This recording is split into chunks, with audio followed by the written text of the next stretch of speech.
PNC. After about a dozen witnesses testified for the prosecution, the defense for Alan Agababa called their first witness, a California forensic pathologist, Dr. Joseph Cohen. PNC's Jolene Toves has the report. A poor workup. That is what Dr. Cohen called the autopsy report conducted by Chief Medical Examiner Dr. Aurelio Espinola on Shelley Bernstein. Cohen stated that an autopsy of a suspected homicide victim should include x-rays, toxicology analysis, photographs, an examination of clothing, and the crime scene.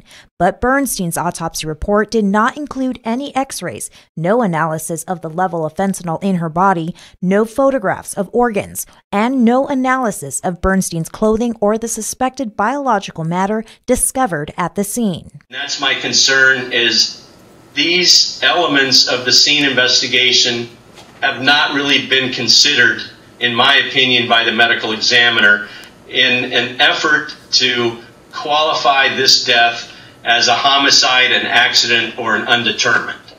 You may recall Dr. Espinola ruled Bernstein's death as a homicide and that her cause of death was blunt force trauma to the head. But Cohen disagrees. In fact, he testified that the trauma to Bernstein's head was not life-threatening, further stating that he does not believe she received the injury while in bed. So, how did she get there?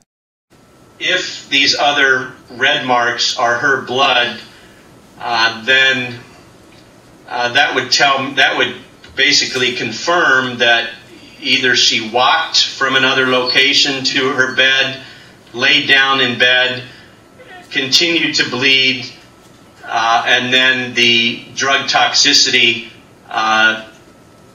took over and basically caused her respiratory arrest along with some bleeding. He says it is highly likely she fell and hit her head, adding that an assailant is not going to hit a person in the head one time.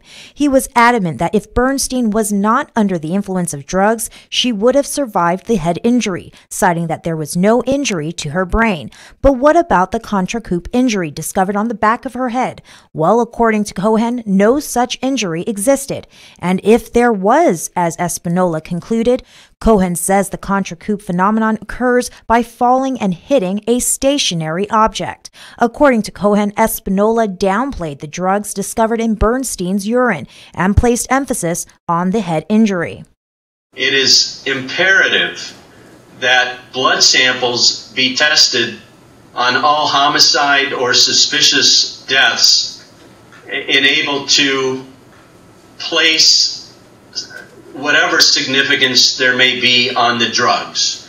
So using these urine test results does not help us very much, although there are two drugs that appear to be in high levels. Those drugs were hydrocodone and oxycodone, which are opiates that slow the breathing and can lead to respiratory arrest.